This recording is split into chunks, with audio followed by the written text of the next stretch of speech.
All right, 2 Samuel 13, let's call this one the ruins of righteousness, understanding that we've mentioned before the way that David established the kingdom of Israel in justice and equity, justice and righteousness in many translations. But his lapse in judgment has now opened the door for his household to be ruined and the nation to be driven off track from that foundation in peace that God was beginning to establish. And so the disruption of the peace is going to start with David's own household. And we talked about the chilling way in which God is going to deal with his servant, a man who has actually been loyal to God, but has sinned greatly against a foreigner in Israel, Uriah the Hittite.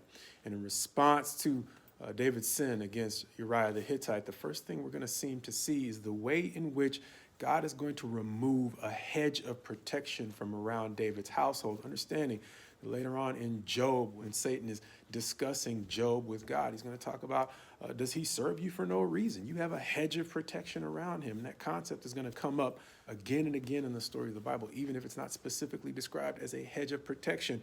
Over and over, we'll see stories in the Word where there is a clear barrier of protection that God puts around his people. And unlike the judgment that we've seen God bring to leaders like Pharaoh in Israel, where he hardened Pharaoh's heart, or Saul, where he sent a harmful spirit, or later on in Ahab, we're going to see him send a lying spirit to Ahab's counselors. Here, it's just going to seem that David's kids are being left to their own choices. And so God seems to simply be stepping back and allowing them to do whatever it is they want. And that's going to start with his son Amnon being attracted.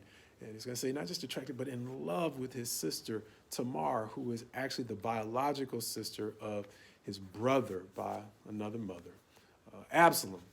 And so he is going to concoct a scheme at the advice of one of his cousins to get her to come over. And during her visit, to presumably just cook for him while he's sick, he's going to actually rape his sister.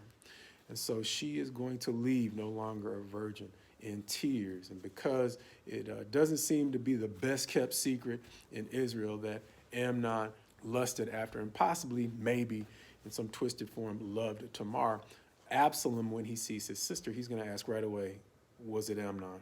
And the bad news is, yeah, it was Amnon. And so he is going to be really chill in his response, because he's going to wait 2 years.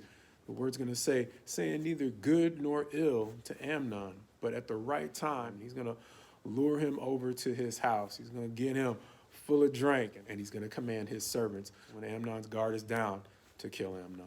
And so that is going to set off a chain of events that's going to unfold in the next series of chapters that we will look at next week. But before we get there, it may be important to note that as it seems that God might have at least partially lifted the hedge of protection from around David's household, the tragedy that is going to unfold in the next few chapters is going to take the shape of the wrong that David did to Uriah. First and foremost, in the last chapter, Nathan specifically said, since you used the sword of the Syrians to kill Uriah, the sword is not going to depart from your household, David. We're seeing that now in the way that Absalom used the sword of his servants to kill his brother Amnon. Likewise, just as David troubled Uriah's household, this trouble is infecting David's household. And beyond it simply spreading throughout his household, David himself, when posed with the riddle, was keenly aware of the penalty for theft. And we noticed at the end of chapter 11, after he killed Uriah, he essentially stole the man's wife.